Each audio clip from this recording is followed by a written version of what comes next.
Well, Red Alert 3 is one heck of a game to play, and if you didn't know that, go check out my review of it now! I can wait.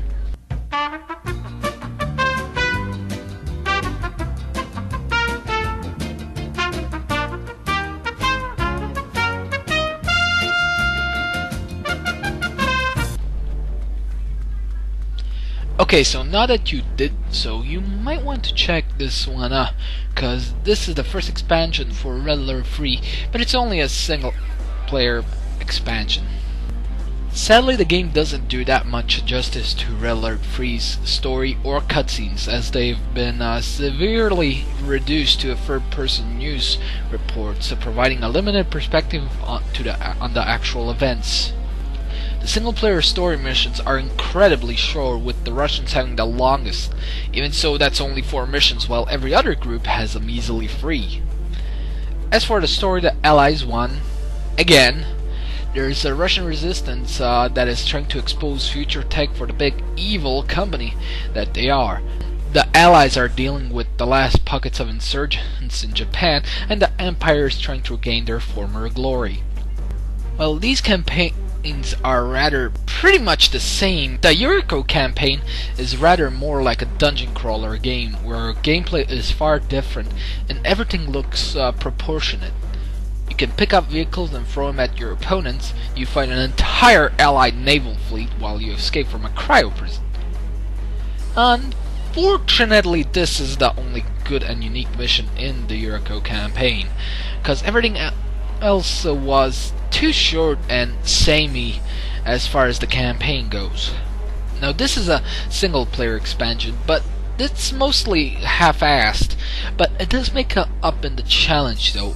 I needed 24 hours to get through it, and I still have 1 mission left. Now, I'm playing on normal difficulty though, and I have to say some of the challenges will make you swear a lot, like this. Fuck! Shit! Are you fucking kidding me? What the fuck?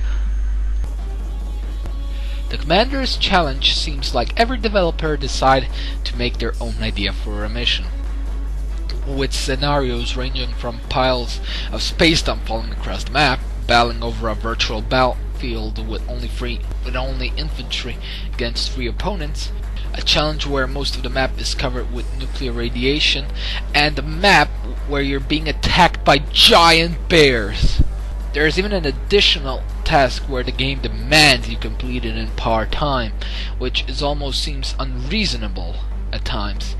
Do you honestly think you can defeat 3 enemies as allies in 6.5 minutes? Anyway, you get new units unlocked for your next mission. And in order to make it just a bit easier, there's the Red Alert button, which gives you 50,000 credits if you have any storage. You get these by completing missions. It also upgrades all your units that are on the battlefield to veteran status. Now, the new units are, to me, very fun. As far as balance goes, oh dear. Most of them are grossly overpowered, while the Soviets have been extremely nerfed. The Allies are just plain unfair. Now, these things don't necessarily annoy me, cause it's just a single player expansion. It doesn't bother me as much. I'm only focused as to how awesome they look and how they kick my enemy's ass.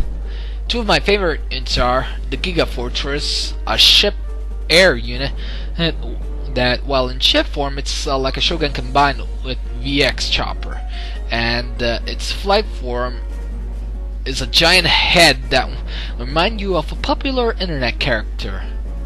I'm a fire in my laser! And the Grinder, which will have you asking yourself, for this, will it grind? That is the question.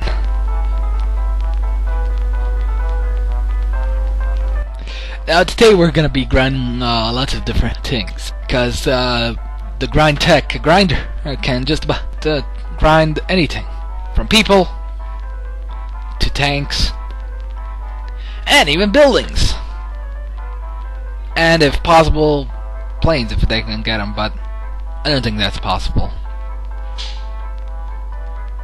So as you can see, a Grind Tech grinder is the best grinder around.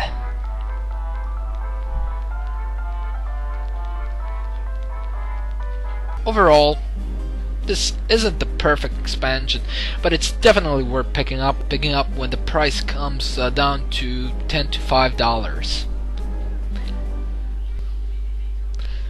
And also, doesn't this scenario here kind of remind you of some other game? Except with more toxin. Well, okay, this was Greatdictator. Till next time.